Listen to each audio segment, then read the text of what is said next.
Au Québec, on a appris à ne pas parler de politique et à ne pas parler de religion. Bien, en d'autres mots, on nous a surtout appris à ne plus réfléchir et à ne plus s'intégrer dans ce qui se passe dans les grands enjeux de la société. L'existence de base de chaque être humain, c'est les relations. Il n'y a pas un seul être humain sur la Terre qui peut vivre sans relation. On est fait pour être en société. Les humains, on a besoin de contact. On a besoin de se regarder dans les yeux, se voir le visage, se voir sourire, se toucher. Puis on enlève tout ça à tout le monde. Le virus perd l'intensité, mais les mesures sont de plus en plus excessives. Posez-vous la question, pourquoi? Selon moi, le discours des journalistes n'est pas un discours informatif, c'est un discours de programmation.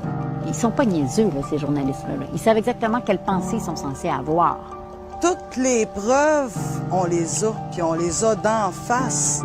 De croire en les 5600 morts que ces cas-là sont vraiment décédés de la COVID, c'est vivre dans une bulle, tout simplement. Quand est-ce que la peur de mourir, elle dépasse notre désir de vivre vraiment pleinement puis librement?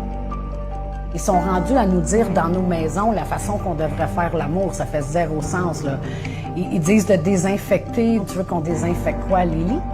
De l'âge de 0 à 7 ans, on va conditionner énormément de choses à l'intérieur de l'esprit de l'enfant.